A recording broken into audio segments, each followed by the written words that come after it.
Christ calls us to be the salt of the earth. What exactly does that mean? Welcome to the Salt Podcast. Join us as we delve into that question through interviewing our guests and learning from their experiences. I'm George Iskander, and joining me today is my co-host, Simon Thomas Gilto, and our first guest, Father Jacob Magdy, who is a senior priest at St. Mark's Church in Uncliffe. Welcome, Father. We're very blessed to have you. Thank you for having me. Okay, Father, I know we're going to sort of get straight into it, but most of the time as a father, you often have to deal with people and their needs, and you always put them first. But today we want to go on a journey with you, and we want to find out about you if possible. So if you don't mind me asking the first question, where did you grow up and what was your childhood like? I grew up in a city called Giza in Egypt, and my family, my mom was Catholic. My dad was not churchgoer that much, but he loves God. So I grew in a church. I was lucky to have very good servants in this church. A very famous figure, known very well in the history of Egypt. His name is Father Salib Suriel, cousin of Pope Carolus, and he was the leader of the church that I grew in. We had lovely childhood. I went to public schools, and we had many friends from different nationalities, different religions. And one of your siblings, how many siblings did you have? I have a sister and a brother. I was the youngest among the three. My brother was a dentist, and my sister was a pharmacist. And both of them passed away. Oh, sorry to hear that, Abuna. Sorry to hear. So you grew up in Giza. You had a brother and a sister. Mother was Catholic, and your father wasn't much of a churchgoer. But being religious in that time in Egypt, was it, being Christian in particular, was that a hard thing to be Christian in that time space? No, not really. We were having a very good relationship with the Muslim friends. And no, we never felt any difficulty in growing in Egypt. The churches were very safe, and we had very strong friendship with the neighbors. So I have very nice memories of my childhood. Okay. And as you're growing up, I know personally from you that you're very much into academics. And I think maybe we can attribute maybe 500 to 1,000 doctors that have come out of the community because of your guidance and your encouragement. So has that always been something that has been important to you growing up, academics, and why is it important? I think all Egypt is like that. And they look at the academic performance to be something very important. So I always longed to be academic, and I had a good chance of performing well at school. I was always among the top 1 or 2, 3 in my school.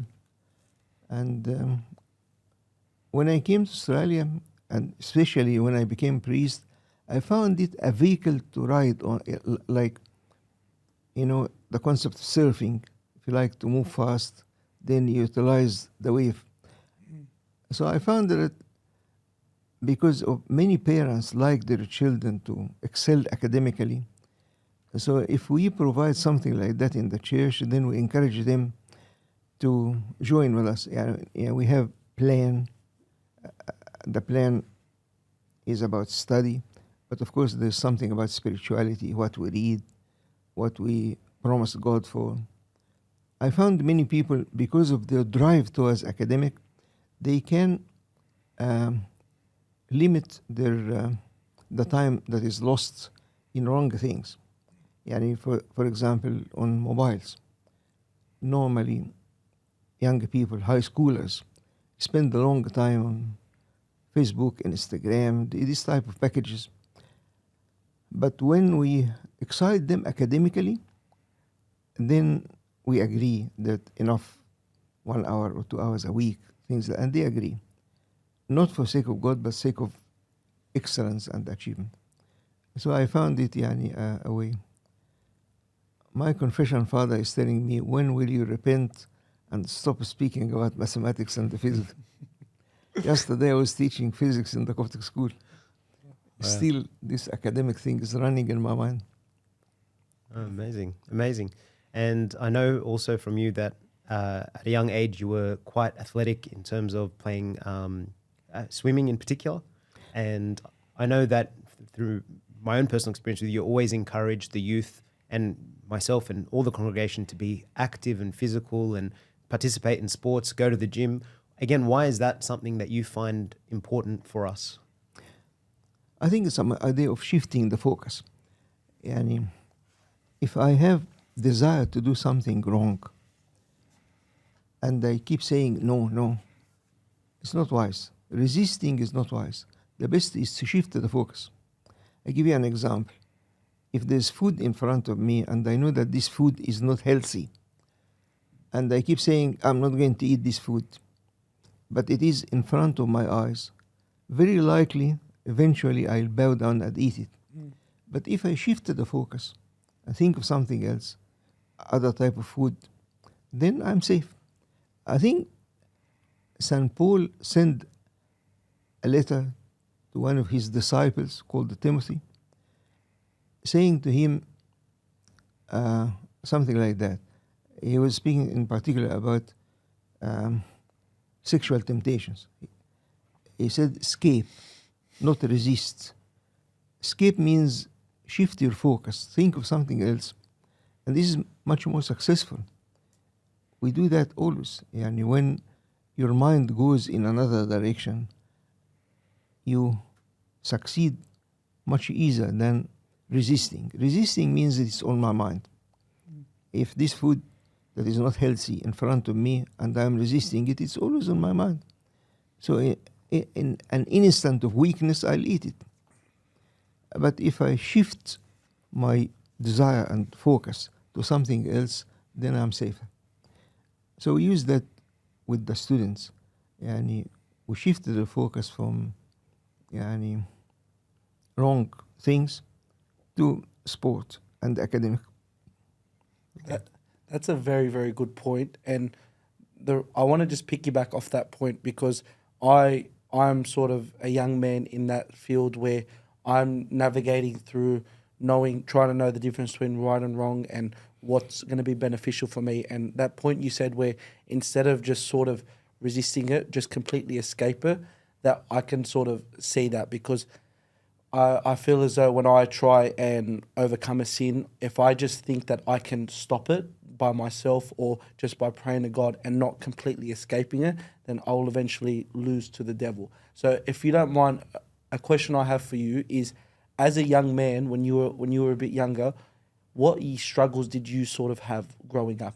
And at what point did you decide to sort of take your spiritual life more serious in a sense? I always had that desire to please God because I saw events around me, how the Lord responds. I share with you an experience that I never forget. We lived in Giza. One of our neighbors were Christian, but they are not Orthodox or Catholic. They go to a type of Protestant church. They had a son, and that son befriended one of the belly dancers in Egypt. And she was misbehaving.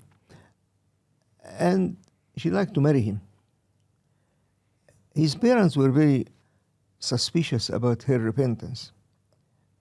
And so I remember that they did something very nice. They invited all the neighbors for a prayer night. They came to invite my mom and dad. Dad didn't go, but my mom went to spend the whole night praying. I was young, but I remember I myself was suspicious what praying all the night will do. But in the morning, the boy returned it back and said that he decided not to proceed with this relationship. And that was always running in my mind, that when people gather to pray, something happened. This actually happened recently in our church, a very similar situation. And there was a prayer meeting for a purpose similar to that, and it was achieved. George, you may remember that once we had difficulty in having approval from the council to pray in the English church. And my colleague, Father Augustinus, advised me by a nice method. He said that let us pray 24/7. How? By having a group of people. We had an icon, big icon of the patron saint of the church, St. Mark, and in front of that icon we had candles, and we agreed with people that they come to pray 2-hour sessions. This guy prays from 2 to 4, another person from 4 to 6, but it was continuous prayer, 24/7. Wow. And Father Augustinus was sure that something will happen, and it happened. What happened is that they seconded senior town planner from another place that came to act, because the town planner of Rockdale Council at that time was sick, and this newcomer was very supportive to us, and he found that the foundation stone of the English church showed that it was built in the 1940s. And the rule of asking for DA, development application, was in the 1950s. So he said that you should be exempted from applying for a DA, because if you apply for a DA, there's high risk that the neighbors may not like a new church. So this was another example of the concept of people praying together, and this will have an effect. I saw that since I was a child, and it always grew in my mind that there's nothing impossible. Actually, there's a verse in the Bible that say, God is saying, is there anything hard for me, says the Lord? Nothing hard for him. It's a matter of moving him. How can I be clever to ask? So since my childhood, I felt that there's a resource. And I say that to anyone that listens to this podcast, to understand that we have a resource not known to many people. Some people do not believe that this resource exists, but it does exist. We've seen that many, many times since my childhood, and of course in priesthood I saw that many times, that when people gather together for a prayer, then nothing impossible. And this is one of the reasons why we belong to God, why we like to belong to God, because we have a resource. So this grew with me since my childhood. I saw that happening, and I had feeling that anything I can receive from God. And any child may be worried about health of his parents, may be worried about something about his education, things like that. As for me, I found that I have a resource, which is prayer. And if anything is not happening, then it means that I didn't pray in the proper way or enough, or I didn't make sacrifices to prove that I am genuine in my prayer. Until now, of course. And anyone is listening to this talk, understand, you have a resource. And it's a beautiful resource. And we have hundreds of stories of things that happen, that nothing impossible if we please God. Sorry, Father, if I have just a small question, not to interrupt you, on your point, but you said when I felt like when things didn't happen when I prayed, maybe it was because I didn't pray enough, or I didn't sacrifice enough. Do you feel that prayer and sacrifice have to be linked together in some aspects? Sure, because يعني sacrifice means loyalty. يعني if I'm not willing to sacrifice, then possibly I'm praying a very كده shallow way, is not deep. But sacrifice means that God is important to me. I'm ready to please Him. There's something that we learned, and I hope that everyone will believe in that. What you do to God, He does to you. He reciprocates what you do. If you give Him something, you receive that same thing multiple fold. If you give Him money, you receive money. You give Him money how? By looking after the needy. If you give Him effort, then He facilitates your life, that you know that. And this is a rule, يعني, with no exception. It's always happening. Allow me to share an experience that happened with me once. Please do so. When I started serving at San Mark Church, the church was very small. And the donations were very limited, such that the budget was funny. The income is 1/3 of expenditure. We had some friends that supported us, but of course, there was a limit. And I remember receiving the electricity bill, not very heavy then, maybe $700, $800, but we didn't have money. We didn't have money to pay it. So I kept it in front of me, the first letter. I didn't do anything. I didn't pay. After 2 weeks, I received another reminder. Then a third reminder that says that if you don't pay by this date, the electricity will be cut. I didn't like to disturb the people by asking money. But I was reading in the Bible that one of the kings in the history, when he received the threat from enemy, he took the letter of threat and displayed it in front of God. So I took that 3 letters and displayed them in the sanctuary. Actually, I put them together. I said, God, read. Side by side. And I left. At that time, we had key for the door. It's not digits like now.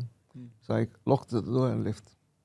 I was the last one to leave the church and the first one to come in the morning. As I opened the wooden door from Wollongong Road, I found on the floor a pattern of 100 banknotes making like a rainbow. Oh, wow. I collected them. They were sufficient to pay electricity and water. And Amazing. Wow. where this money came from? Very likely a person that needed to donate, and he found the door closed, so he slipped this money under the door. But the beauty is it came very handy in the proper time, and even the pattern was كده. It was not scattered. It was as if someone Organized it. organized it. Wow. How did you feel when you see that? When you seen that?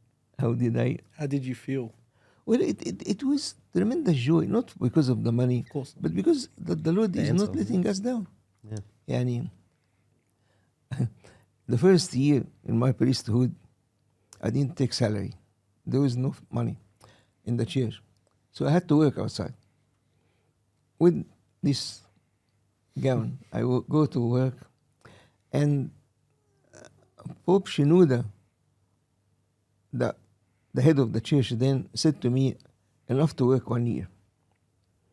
At the end of the year, the head of the department, I was working at uni, asked me, will you be with us next year? I didn't know. So I went to my confession father asking him, what can I do? Still the church has no money to pay me, and I need money. So will I work another year? Then he is very nice. He told me, if you serve Christ, you don't speak about money. Okay, but the hungry kids at home, yeah. I went back home a bit disturbed because he didn't give me a solution. He didn't say yes or no. Then I found a strange letter in my mailbox from an organization that I never knew this organization before. I opened it and I found a check in my old name by $20,000. That was 35 years ago, so $20,000 was good Big, amount yeah. of money. What? But I didn't know who sent it and why.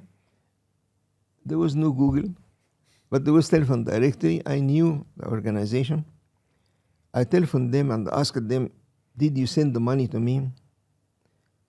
They put me through the guy that was responsible. He's a professor. I said to him, "Professor, that's my name. You send me money?" And yes, I did. I said to him, "Why?" Then he answered as follows. I would never remember, will never forget what he answered. He said, "Your input is still there." What input? There where? But I got $20,000. So Amazing. sometimes you feel that this was the answer of my confession father that said, if you serve the Lord, don't worry about money. The Lord will send. And it happened. I didn't work more than 1 year. And the church started getting better, and donation poured on us, and I got reasonable salary that is sufficient to keep me living in happiness. So I had this experience before and after priesthood. And I say to anyone that listens to this, it's very joyful. As Simon he said, my feeling is not happy by the money. It's not the $20,000 that made me happy. It is that the Lord is capable and He's doing and He's not forgetting me.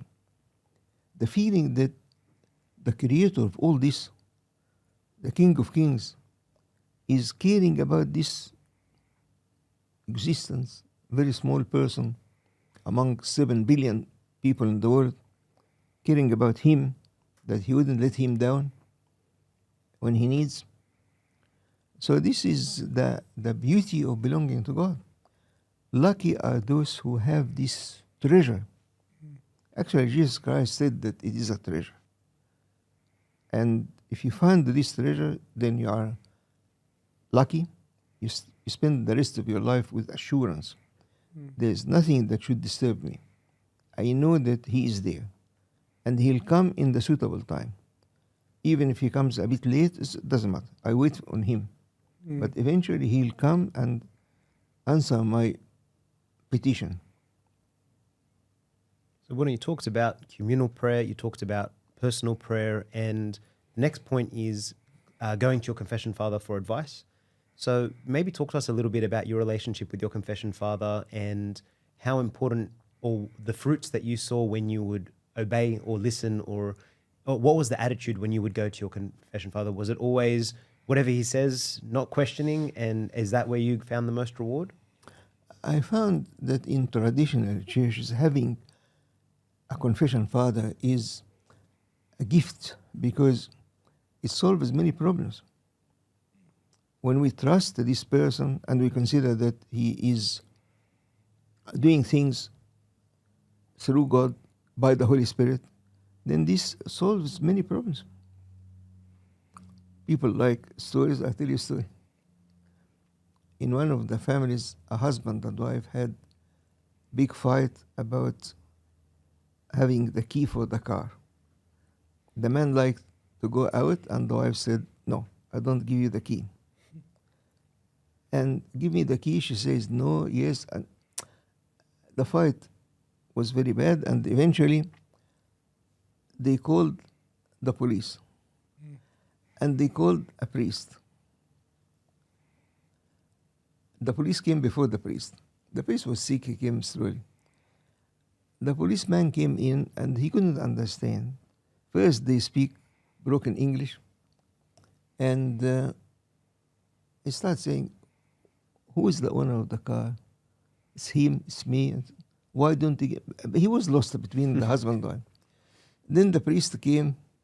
Actually, it was Father Musail. He was sick in his old days, yeah, before he died now. And he came puffing, and he sat on a chair, and he said, "What's the problem?" Then the man told him she doesn't like to give me the key. Why? She give him explanation that he didn't accept. He said to her, "Give him the key." She gave him the key. The policeman said, "Who is that?" Just And like that. this is an example of when they trust a priest, then many of the problems can be solved by also with the kids. Yani, the kids may argue with their parents, then they ask the priest say a decision, then they consider it as if it's God said it. So it solved the problem. Mm. I learned that from my dad. My dad was very keen about the visit of the priest. And it's a major event when the priest come to visit us. We had yearly visits from Abuna Salib. He comes and pray, raise incense at home. And my dad on that day considered as if it is the top of the world came to visit us. So we learned that this is important event. So I learned all my life that I respected the authority of the church. It helps a lot. You mentioned your father, Abuna. What I'd like to ask you is, what's the number one thing you learnt from your father, and what's the number one thing you learnt from your mother? Well, I learned from my father the generosity in giving money to the needy. Despite that he didn't go to the church regularly, but every day I go to the church, I tell him I'm going to the church, then he has to give me some money to put in the church. This was something like, he said that don't go to without having something to give. It may be a very small quantity, corresponding now to 10 cents or so. But at least he has to give me some. I learned that from him. I learned from him also the respect of the clergy. He was very keen about respecting the clergy. I learned from my mother the way of prayer and self-control. Prayer, she was amazing. That she had, every day she covered her head and on her knees and spends maybe 1 hour or two speaking to God in a room. We go there, see mom doing that. We learn that there's something there important about her prayer. About self-control, I tell you a story about my mom that I never forget. She had problem with her back. And I went with her to a surgeon. She was hoping to have a surgery for her back. The surgeon was very clear. He told her, "My lady, the surgery will make you comfortable number of years, but it may come again." Then she said to him, "What's the solution?" He said the solution is to lose weight. She was a bit overweight. She said to him, "How many kilos you like me to shed?" He answered, 25 kilos. Then the second question, "For how long?" "As fast as you can." "A little is 1 year okay?" I said, "Yes. If you lose 25 kilos in 1 year, then possibly the back pain will disappear." And she did. Wow. You know, the bread loaf in Egypt is something like that. Yeah. And she cuts it in 4 pieces. 1 piece for breakfast, 1 piece for lunch, 1 piece for dinner, and the 4th piece for the cat. And many times I watched her. Breakfast is this very small bread with maybe 1 tomato, something like that. That's it. And she lost 25 kilos, and she never complained about her back. Amazing. So this was an example for me about self-control. So I learned from them this spirituality and self-control from mom, and the respect from my dad. And for your confession father, who was your confession father growing up, and what was the biggest lesson that he taught you? I used to confess with Father Salib Suriel. He is now in heaven. He died. I learned from him a lot. I can share with you an experience. There's an occasion in the church during a special month called Kiyak. In Kiyak, we gather in the church for praying hymns, remembering the birth of Christ. And the prayer goes over the night. So the church likes to give people some food because they have no time to eat. And every week, everyone eats very simple food, which is beans, and very small, high-class people go into an upper room and they eat fish. And because I was among the commonplace people, I eat beans. And then after my graduation, I became important figure in the church, contributing financially and things like that. I was invited to join the important people to eat fish. I went there, and Father Sarib Suriel gave me a plate and nice fish. I didn't eat. He observed, he said, "What aren't you eating?" I said, "I like to eat beans with people downstairs." It was very embarrassing. I was very impolite. But anyway, he said, "Go." I went. I thought that he'd become angry. Not at all. He wrote in his diary, I knew that from his son. His son was my friend. Wrote in this diary, "This young man taught me a lesson. From next year, we stop this. All of us will eat 3 weeks beans, and the 4th week, all the church will eat fish." Fish is expensive. And he didn't comment, but the following year, on the day that was fish, he observed that I was eating. He hugged me and said, "Thank you, son, that you taught me a lesson." He's a very great man, but extremely humble. Yeah, I learned from him that he doesn't get upset. And it was a big lesson for me. Actually, the reason that I was upset about eating classy or expensive food is that on the same day, President of Egypt, Abdel Nasser, was eating with the workers in Upper Egypt. He was working with them, sitting on the floor, eating with them their food. So I said, the church should not have that. But the reason later I knew, and I was too embarrassed, that the church doesn't buy the fish. That someone that donates fish. But he donates, say, 20 kilos. What 20 kilos can feed the people who need 200? So they just cook for a small group. But this story just to show how impolite I was and how nice and humble was this priest that I used to confess with. Actually, when Father, I find that with you in particular, what I really admire about you is I find that you are able, being a senior priest, are able to learn even from a child or from a congregation member or from a junior priest. I find that you don't have that, typically you picture, in a structure of a church with many priests, that maybe the senior priest would be very authoritative. But I noticed that you don't like to, you learn from everyone around you, which is, I think, very admirable. So I guess, is that something that you learned from him, or? Yeah, actually it happened naturally, George, because I knew that I got priesthood position without qualification. Like when I started, and until now, I don't know hymnology properly. My knowledge about the Bible is very limited. my experience is very limited.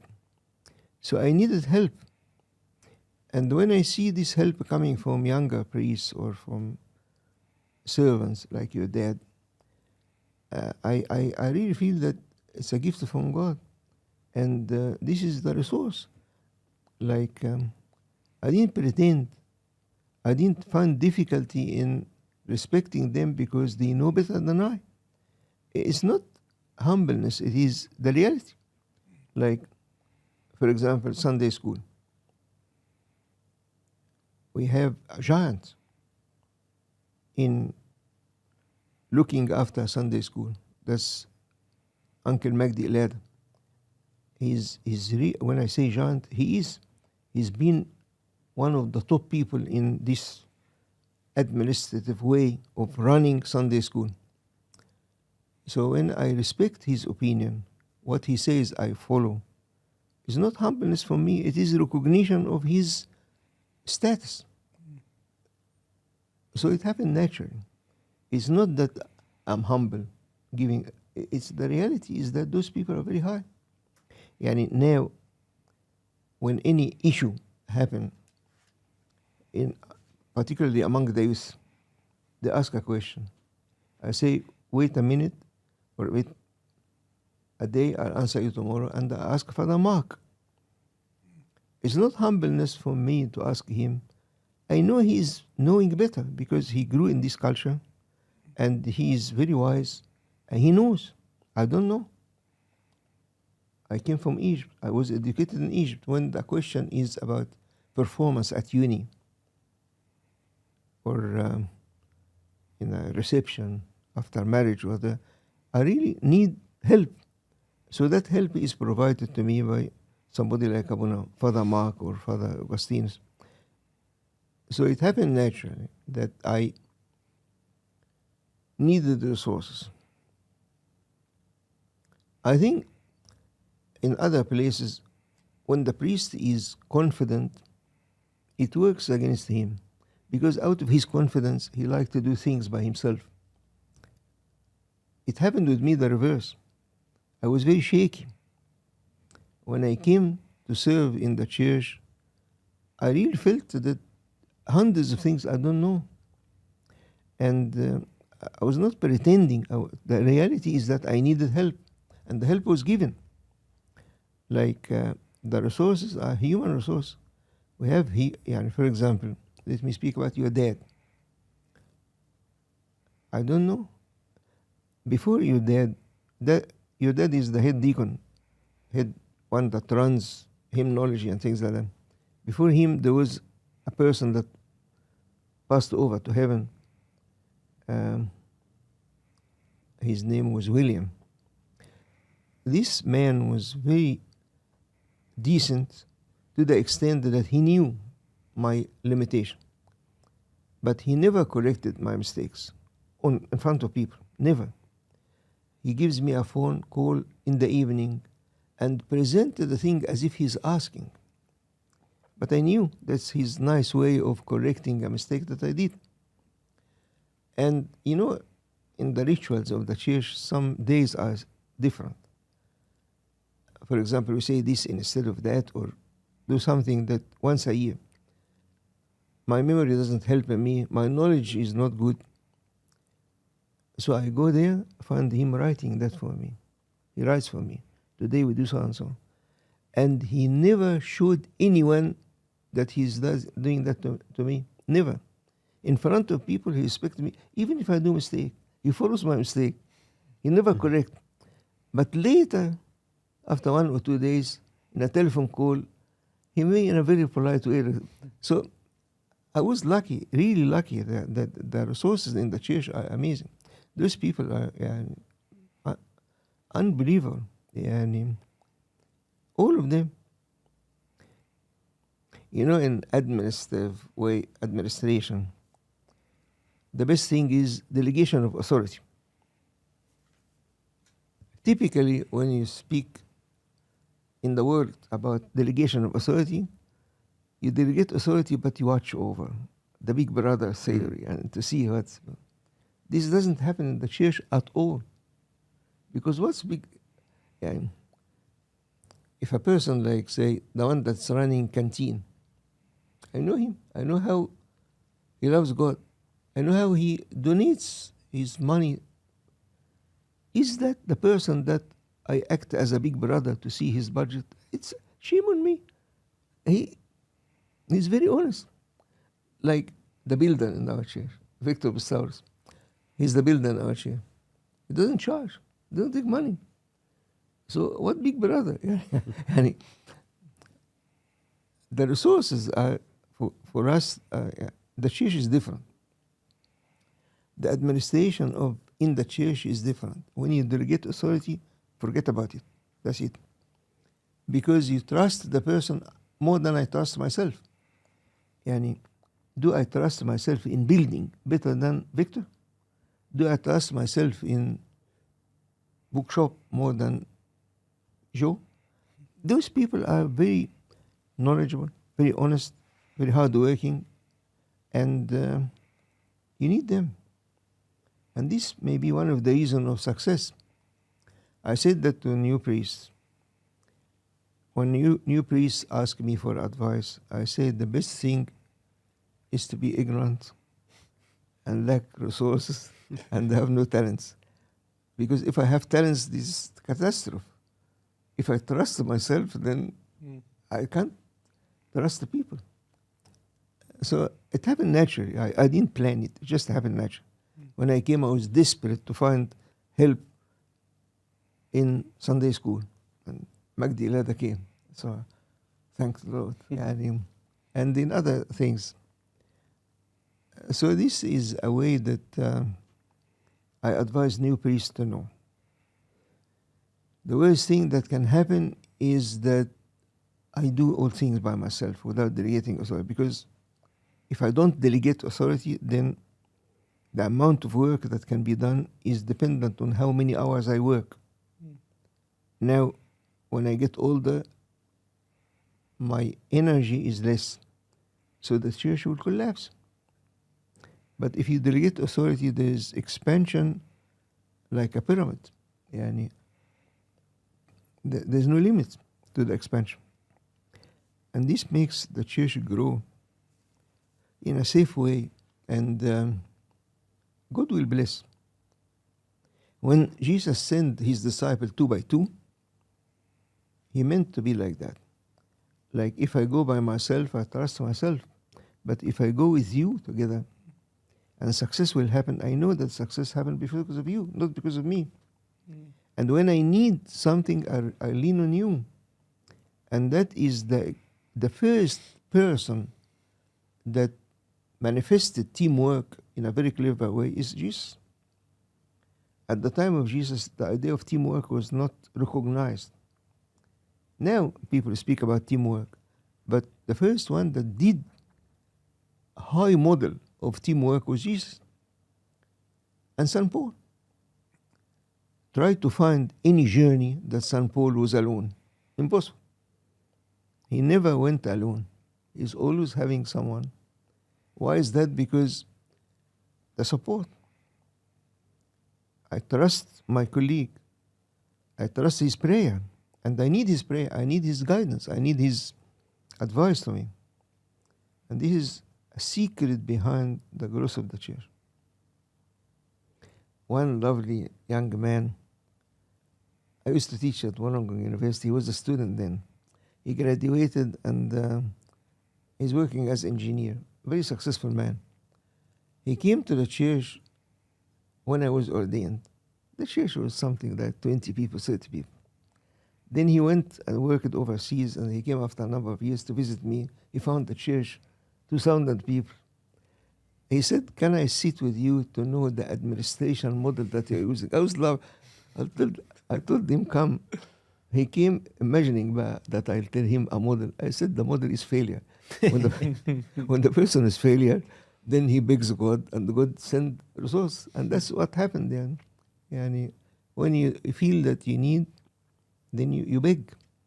And you beg who? You beg the source. You receive from the source.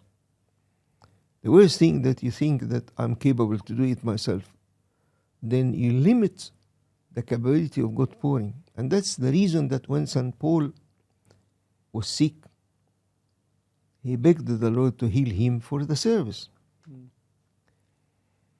We don't know what disease he had, but I believe that the disease he had was skin disease. Why that? Because, number one, it's clear that it was preventing him in the service, because skin disease turns people off. Other than that, it was said that handkerchiefs and apron taken from his body were healing the sick. What's that? Yeah, it must be that something It's oozing or And also the answer from the Lord, he said to him,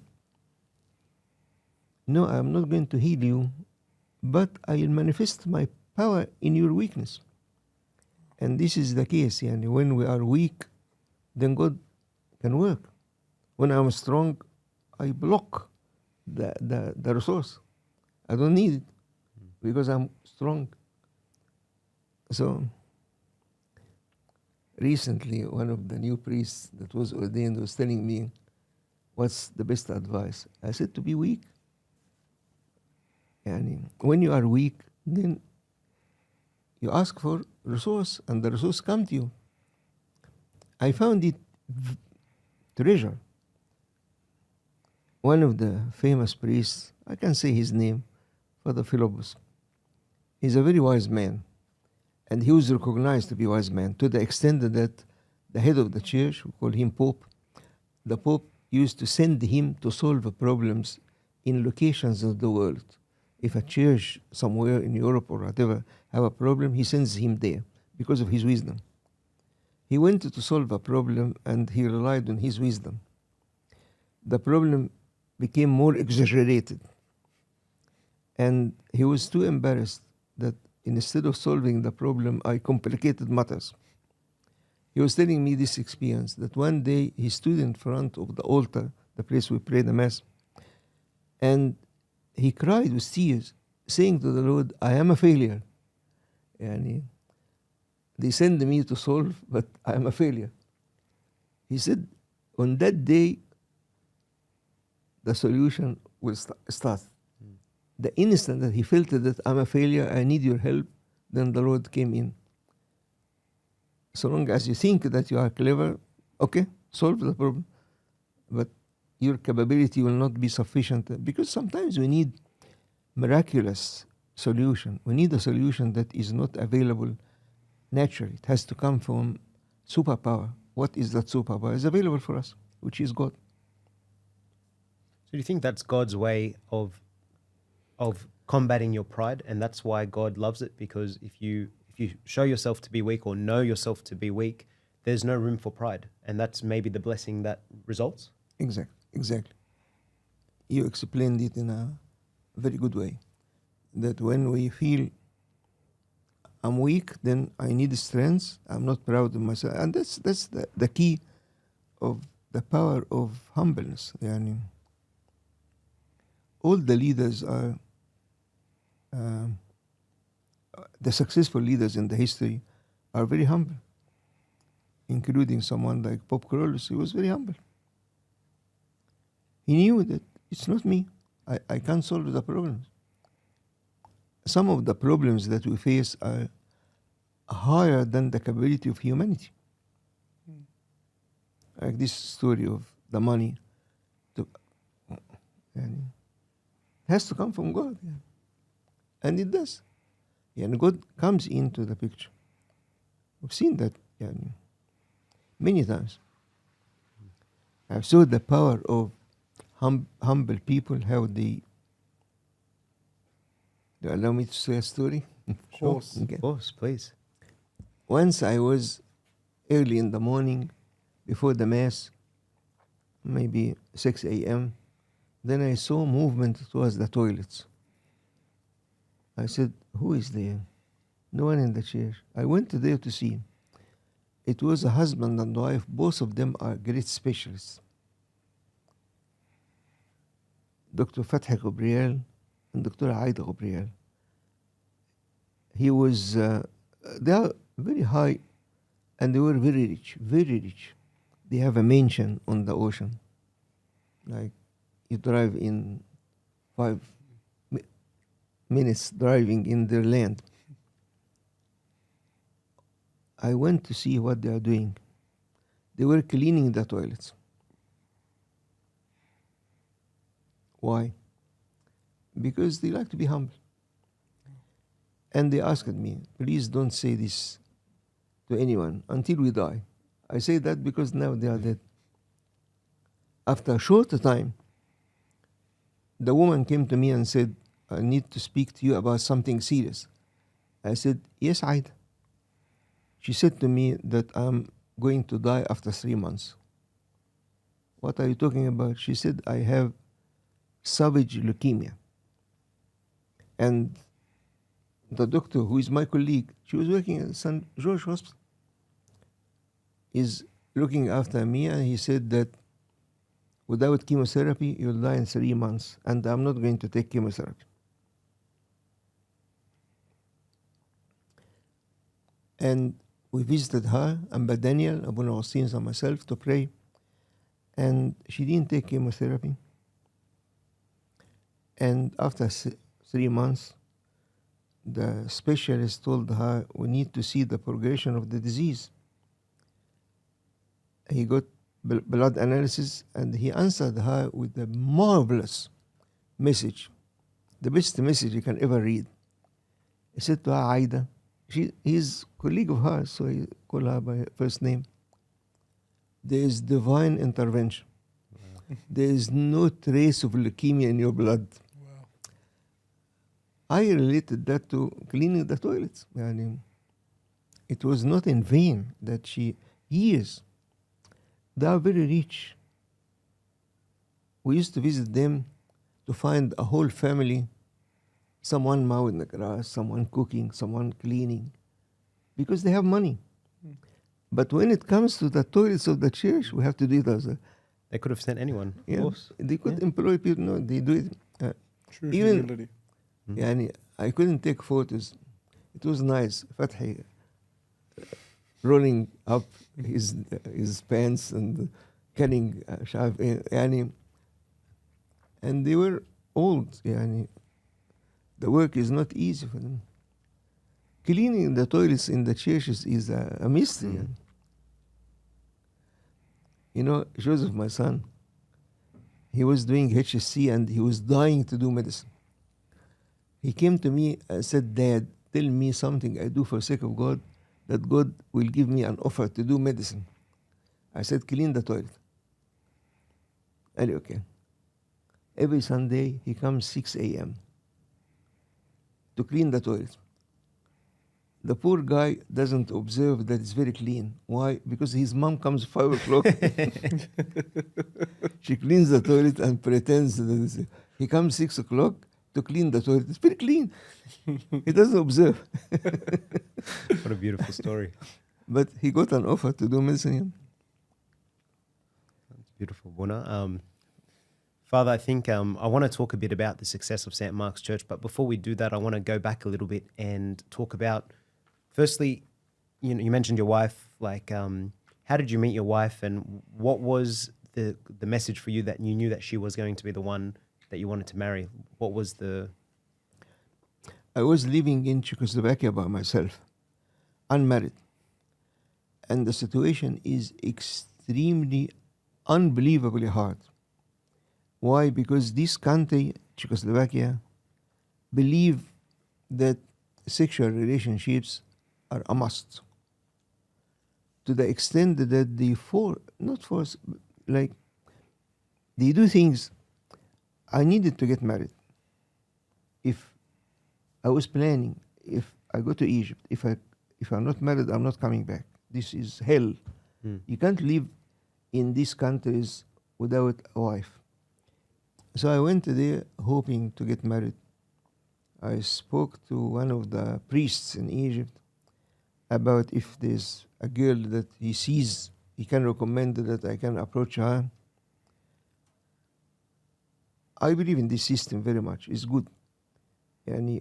Sometimes girls call it arranged marriages as if it's negative. No, it's very positive, because a third party can know this girl is good for this boy. And then course. all what he does is introduce to each other. And then if the Lord wills, they'll feel comfortable. And that's what happened. He said, there's a nice girl that comes in this church. Meet me in this church. I introduce her to you. I went there, and as I entered, she didn't come.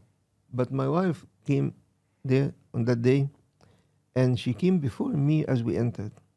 And there's a big icon of Santa Mary, and usually I lit a candle in front of Santa Mary, but because she was there, I waited until she finishes. And she stood in front of Santa Mary, lit a candle, and I had nice feeling towards this young lady. And I said to the Lord, please, Lord, let this be the one that... And then I spoke to the priest, said, unfortunately, you didn't come, but there's another girl, which is my... That's divine intervention. And then he introduced us to each other. And then there was no feelings, of course, but a mental assessment that she is suitable. Sorry, Father. How old were you at this time? 28 years old. And okay, Yeah. 28. So I told her that if you are interested in me, that we can know each other. She thought I'm joking. Just off we the left bat. the church, and then I told her, please put your hand in my hand. She said, we are in Egypt. I said, in Egypt, in whatever, I'm going to engage you after 4 or 5 days, and we got married after 2 weeks. I have no time. She laughed. She never imagined I'm serious, but I was serious. And then she put some conditions on me. First condition, that I don't emigrate. Second condition, that I don't become a priest, because she heard that there was rumors that Oh my gosh. Third condition, that we'll have only one child, because she's a doctor and she feels women in labor crying, and she said, I can carry that once, but not. It ended by 5 children. So you basically said no to everything she asked for. I said, okay, but God had different God had plans. different- Exactly right. Divine intervention. So when you became a priest, if you don't mind, what was her reaction to everything? actually she encouraged me. How I was invited. I went, sheer coincidence, to say goodbye to a priest, saying to him, I say goodbye because I'm going to Papua New Guinea. I said, when? I said, next week. I said, for how long? I said, for 6 months. You are going to Papua New Guinea for 6 months? I said, yes. He said, no, you are not going. Excuse me, Father? He said, you are not going. I said, it's impossible. It was a major event. It was actually, they had a problem with the Electricity Commission there. Mm. And they sent a request to University of Wollongong about an explanation. And I knew the problem. It's very similar to a problem in Egypt. And then they invited me to be a sole speaker. And they invited all electrical engineers working in the Electricity Commission in the capital city, and they booked a hotel. And they promised a huge amount of money for me for 6 months. Mm. I sent material, books, and I wrote and summarized from resources for them. And I was the sole speaker, maybe number of weeks, to explain the phenomena and suggest solutions. And then this priest was my confession father in Australia. He said, no, you are not going. I said, why? He said, the Pope liked to see you. The Pope liked to see me. How would he know me? And then he had to tell me that they nominated me to priesthood without telling me. Wow. I thought it's very easy. I go to my wife, and my wife will say no, and that's it. it. I went to her and said, imagine that they think of me a priest. She said, what a blessing. I said, are you serious? So in the Orthodox Church, the wife has to approve as well. Yeah, of course. And she said, it's a great blessing. I said, wait a minute. You have to study the consequences. I said, what consequences? She used to go to Egypt every year. Mm. It cost me something like $20,000. It doesn't matter because I was on a high salary. I was in election. And then, in a funny way, she raised her hand and said, I promise to you, God, that I'll never see Egypt again. Then I told her, wait a minute. I have to understand the consequences of priesthood. What else? She used to buy very expensive things. Mm. I said, we can't. We can't afford. You go and buy. In a priesthood, the salary is reasonable, but there's no luxury. Mm. Again, raised the hand and said, I promise you, God, from now until I die, I'll buy only from Salvation Army, Smith family, Wow. second hand. Wow. And she did. So I had no excuse. My wife is again. You were hoping she'd say it. And she did. She actually did. She was very, very keen about yani, to fulfill her part. She went to Egypt because her mom was dying. But we had money. Yani. The Lord did miracles in finance with us. Adel, my son, got scholarship from university. Mark got scholarship from university. Joseph got high scholarship. He got 16,000 per year. Scholarship he didn't apply for. He didn't apply. And of course, they poured the money in them. And miracle after miracle, finance. Yani finance was unbelievable. Yani. I need to buy a house. I went with an agent to see my house in Peakhurst. It was a nice house. And then the agent said to me, how much you offer? I said to him, I'm not bargaining, I'm not gazumping. The amount the bank will give me is 25, nothing more. I said, no, sorry. He rejected 238. Okay. It's not mine. At that time, I was living in a house belongs to Uncle Sammy. He gave me his house to live in. He didn't charge. So this real estate came to me in that house and said, your friend up made him agree on 200. My friend up is God. That was one of the miracles about financing. And the guy rejected an offer 15,000 above my offer. Mm. And for some reason he liked to give. I think he was devout Catholic and he loves. And he saw me a priest and he said, okay, I give it to him for the money he has. If I could ask a question, Father, I know I want to center this around you today, but I'm sure the viewers, like myself, would want a piece of advice off you. So you obviously, from what I've heard from you today, I feel like you have as much wisdom that God's given you as well as self-awareness, and you're very self-aware of your situations and what you need to do.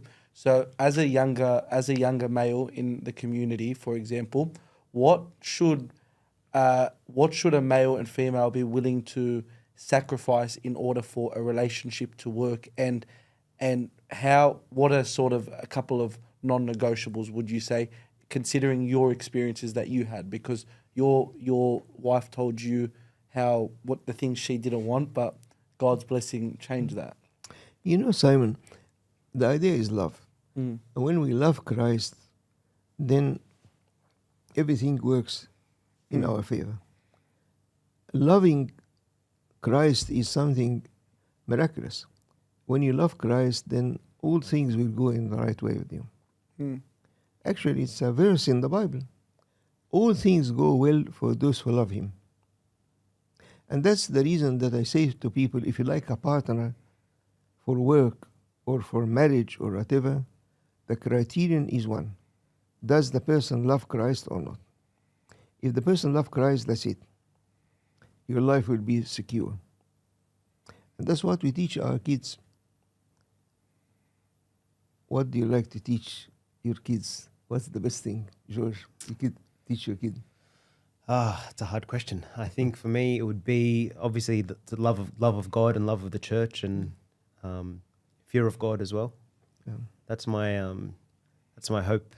But you bring up the topic of kids, and it reminds me, like, I have two kids, and I find that I'm struggling so much with two kids, whether it's lack of sleep or balancing around work or balancing marriage and kids, and everything is quite hard. But you had 5 kids, Abuna. So what's your secret, or what's your advice here to how to manage and balance and not get overwhelmed? I don't know if maybe these days it's a bit harder. I don't know. I don't think I was as hard for my parents, but kids these days I find are very challenging. صدقني جورج, it's the work of God. يعني he can do very little. We are very limited in our capability, but God is unlimited. So if you invite God, and that's what happened with you. That's the policy that your dad and your mom had. They have all this policy for you and your sister, that they like you to be close to God. That's it. What type of education? You are very well educated, you and your sister, of course, but I mean that this happened naturally. All what was running in your parents' mind is to make you close to God. Once you are close to God, then things will work with you in a perfect way. So that's the best way. The best offering that you can give whoever you like, whether the children, friends, siblings, is to make them love God. Because once they love God, then He guarantees.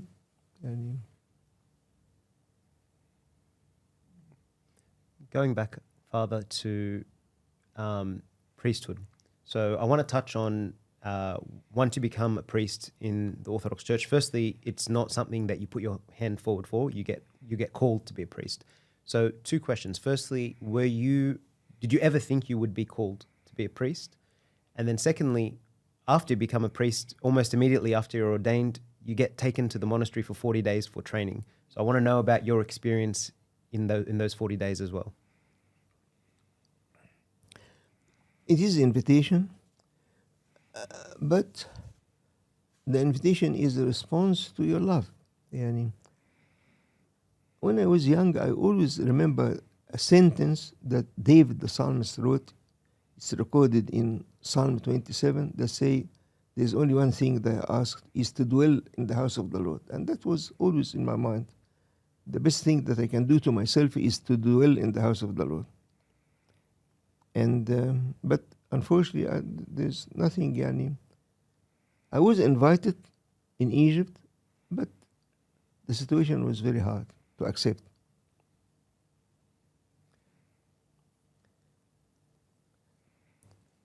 I'll tell you an experience that I passed through. I was studying in the Faculty of Theology in Egypt, not to become a priest, but just for the fact that a very famous person, after that he became Pope Shenouda. At that time he was a bishop, and he teaches 4 subjects there. I loved the way of teaching. So I was just mainly attending his class. And an ad came from IBM computer thing. The first time ever that the IBM will start having computers or there were no personal computers, but mainframes in Egypt from the IBM. And they had a big ad, 1 page in the daily newspaper, invitation for people to apply. And they said that they don't need any qualification other than IQ test. So I applied. I think I'm stupid, but what happened is that the IQ came very high. Questions were, possibly God helped me. Anyway, they took me among 10 people, and they had a mainframe. The first time IBM will have a center of computer in Egypt. And But the problem was that we had to go through 6 months intensive evening class course. The salary was almost double my salary. Very tempting financially. But it was very hard for me to leave study of theology for money. So it came to my mind, if the Lord liked me for consecration, I thought about monastic life, not priesthood. If the Lord liked me to become a monk, okay, who cares about IBM? But if it ends by me living in the world, then IBM salary is very high. So I went to a church to ask God if hope for a sign. The church was, the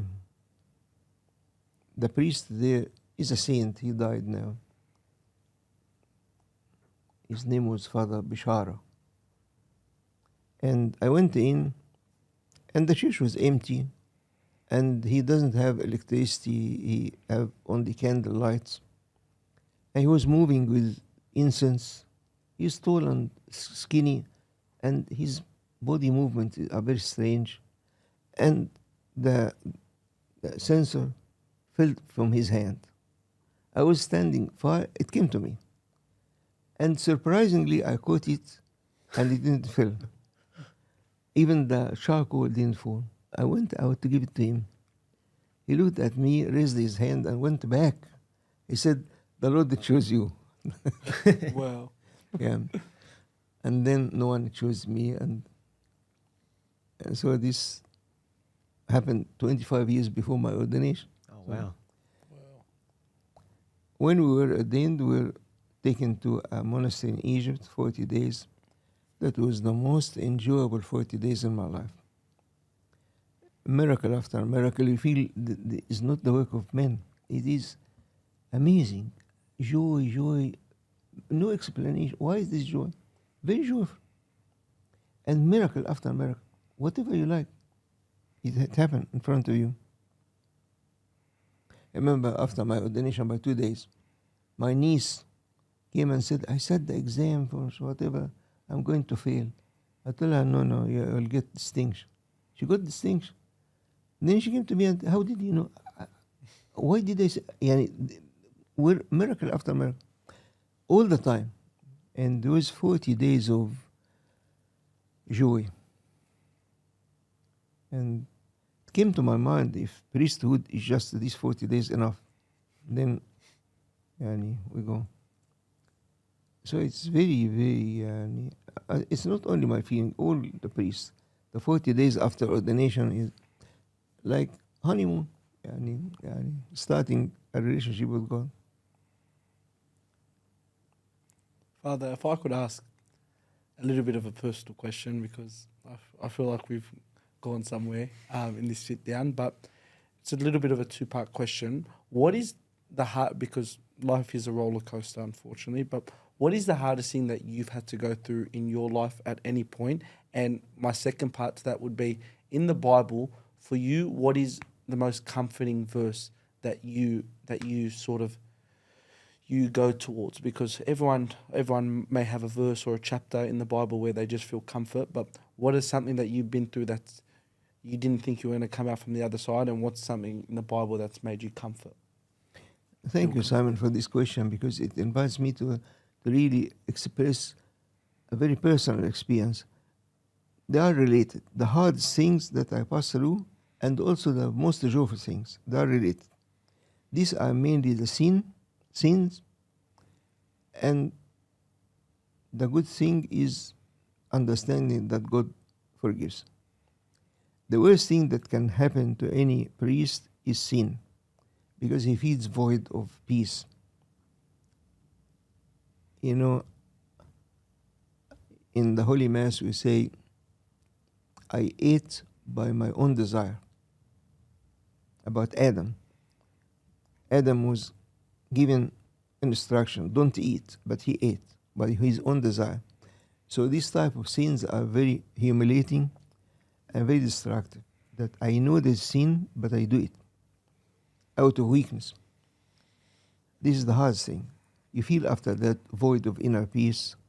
you feel unhappy, you feel there's no support, you feel the fear that things can happen bad, you feel that the Lord will not answer me. Because we live with this comfortable thing that God is supportive. But if God is not supportive, where can I go? I cannot afford life without having support from God. This is the hard thing that can happen. Does it happen to priests? Of course. Priests are normal people. Priesthood does not take from us the human nature of possible sin, possible weakness. Also, temptations and fight against priests are harder than normal people. Sometimes the devil attacks the priest more than he attacks other people. Absolutely. This is the hard part. But the good part is that to remember how merciful God is. He is the only identity that you go to Him for forgiveness. He never say, "What did you sin?" Never. God never said to anyone, "Why did you sin?" Once you are here, welcome. A very nice story designed by Jesus that we call it the prodigal son. It's a story, a parable that Jesus said about a man that misbehaved badly against his dad. His dad is symbolic of the heavenly Father. When he returned back, the story is that dad didn't tell him anything. Where did you spend the money? Why did you do that? Nothing like that. He hugged him and that's it. Moreover, he made for him feast. He gave him gifts. And that's the good side. And you ask, your question is the hard and the good. The hard is sin. The good is how we can come back. Tell you an experience. Non-Egyptian lady that joined our church from other culture came to confess cheating on her husband. She used the language, and my English was not, until now, not very strong, but I understood. So I told her, the Lord will give you great gifts. She said, you didn't understand. I committed adultery. I said, I understood.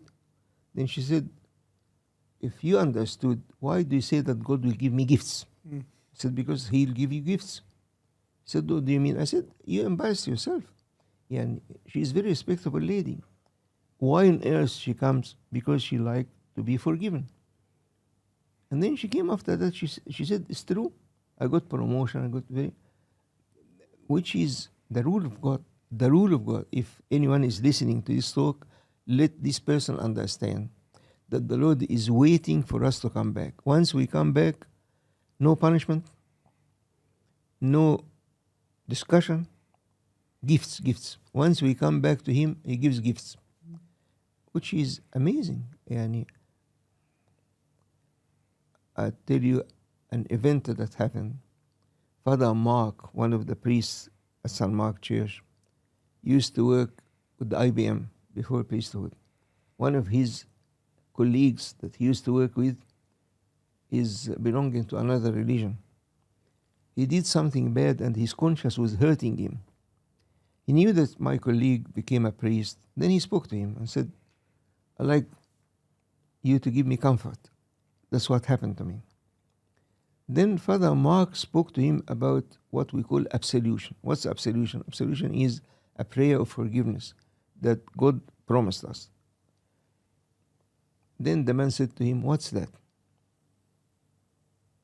Nothing like that. Impossible. I did a mistake, I have to be punished. Then Father Mark told him, no, there's no punishment. The man didn't accept it because he doesn't understand the concept of Christ. Christ is a redeemer. He redeems. What's this word? This word means I pay for your sin. If they caught me stealing $10,000. Can the judge say, case dismissed? He can't. I have to be punished. The only way that he can say case dismissed is that he pays. If he pays the 10,000, okay, he can say, well, your debt has been paid, case dismissed. So our relationship with Christ is like that. He redeems, he pays our sin. That's why he can say to me, be absolved, which means be forgiven, which means that you are not going to be punished because I carried the punishment for you. And that's the good side, Simon, that you were asking. What's the good side in peace? That's the best thing that we have in our relationship with God.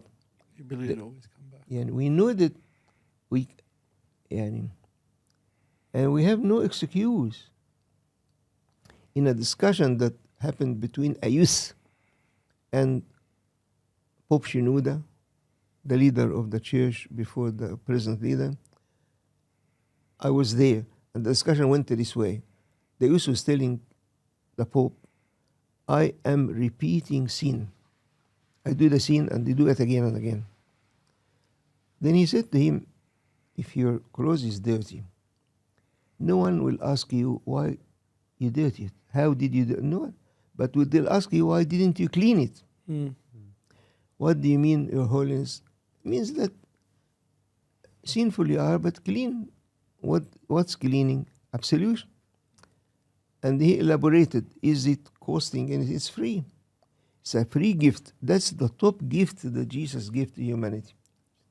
He said that if you come to me for forgiveness, I offer. And actually, not only offer, he gives gifts. There's something amazing. Yani. Sinful I am, weak I am. I deserve punishment, yes. But he carries the punishment because he is Redeemer, capital R, Redeemer. Redeemer means that I took the challenge, the responsibility of paying the penalty of your sin. So now you are free. That's why you love me. That's why you can die for me. Tonight we will have celebration of 21 martyrs that they suffered a lot for love of God to the extent that they were slaughtered, all of them, and they happily accepted that. Why? Because he is our Redeemer. They loved him. All of us are sinners, but sinner I may be, but I am forgiven through his love. That's actually the beauty of belonging to him. We received from him many things, but this is the top gift that I received from him. So it counters the bad feeling of my sin. Sinful I am, I feel the beauty of relationship between us and God is that I am regretful because I hurt his feeling. I read a prayer for a Catholic nun. I loved it. She's prayer of repentance. She is saying to the Lord, I love you, I embarrassed you because I am your servant and I did this sin. She doesn't say what's the sin, but I did a sin. I embarrassed you in front of your enemy, which is the devil. So what concerns her is not that I'm sinful, I'm dirty, no. What concerns her is that she embarrassed Jesus. So that's the hard part of our sin, that he redeems us, he pays for our penalty, and we still do not appreciate that. We don't appreciate. If I appreciate that, I wouldn't sin again. So you've told us about a lot of miracles that you've experienced. What would you say is the biggest miracle that you've experienced in your life that really, maybe when every human gets doubts, I'm sure you might, maybe with everything you've seen, maybe you don't get doubts, but if anything was to ever question you, you go back and remember this miracle and say, I'm certain that God is here, God exists, God is powerful. I tell you something that happened to me with Pope Carolus long time ago when I was young, and something happened in priesthood. What happened with me, some 1969, I was very impolite to speak in a bad way about how Pope Carolus didn't like people to catch his hand. Because there was a bad habit for some people to catch his hand, especially with women. He didn't like that. And instead of saying women and men, he said, don't catch my hand. If you like to kiss my hand, Anyway, very stupid that I commented negatively with one of my friends while he was praying 1 kilometer away from us.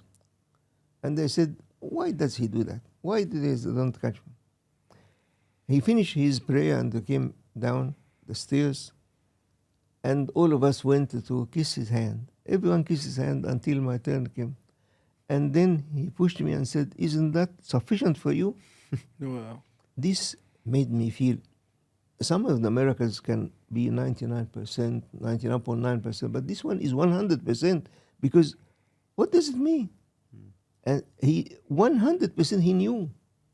And how did he knew?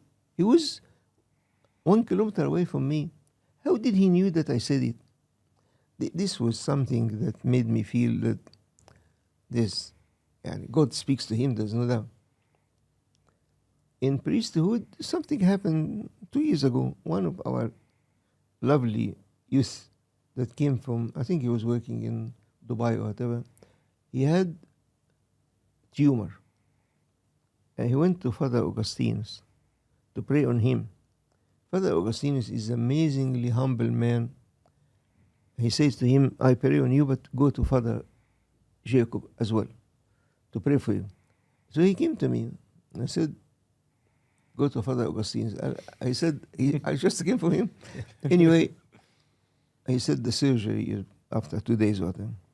And then he came back after 3 or 4 days smiling. I said, when will be the surgery? There's no surgery. How? He said, the tumor disappeared. Disappeared how? I don't know. Any suspicious doctor can be suspicious, but I have 2 scans. One with a tumor, one without. This was something for me, and until now, when I remind him about that, he cries, because this is something, yani, how a tumor disappear. Nothing heard of, but this. So thanks the Lord that things like that happen. Another question I had, Abuna, was you've seen a lot of people in their last moments of their life, on their deathbeds, and I've heard you before mention that you've seen both sides. So what is like you've seen people that have died with a lot of comfort and a lot of terror.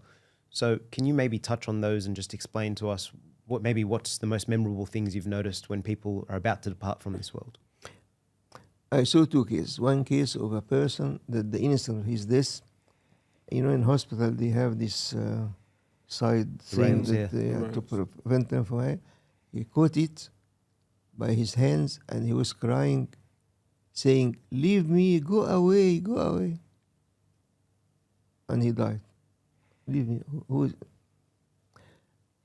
another person was in hospital, surrounded by his children, grandchildren, praying, and then he was in part coma. He goes in a coma. Then he stretched his hand like that, and he said, "Do I deserve? You come to me, Saint Mary," and he died. So these 2 events, the 2 extremes, so they seem that the innocent of their departure, they see things. So on this last question, we made sure that on a podcast like this, we want to be able to ask any guests we have this specific question because it relates to everything, and especially at the end after we've gotten to know them and the audience has developed a relationship with them. So I'll ask you the question, and it's basically, what does it mean to be the salt of the earth, and how can someone become the salt of the earth? There are many things out there, but let me say that the salt gave nice taste. If you are the salt of the earth, then your very presence gives joy. It's true. يعني you in particular. So, يعني your presence gives joy. And so let us be joyful people. Let us implant peace. Someone can visit you, and the end effect of his visit is that you feel happy. And the reverse is true. Some people can visit you and they disturb, they implant hatred and agony. So when the Lord like his disciples to be salt to the earth, means that they have a good taste. Because of their very presence, people are happy. There are people like that. Their very presence gives joy. Salt also is a preservative. You know, at the time of Jesus, there were no fridges. So in order to preserve something not to get rotten, maybe the only solution is salt. So salt is, when the Lord Jesus Christ said, be the salt to the earth, means that you preserve the world from being rotten. May he give us this capability. Thank you so much, Abuna. Thank you. We've taken a lot of your time, but it's been beautiful sitting with you and listening from you and learning from you. Thank you very much. This Thank you so much, Abuna. Thanks, Abuna.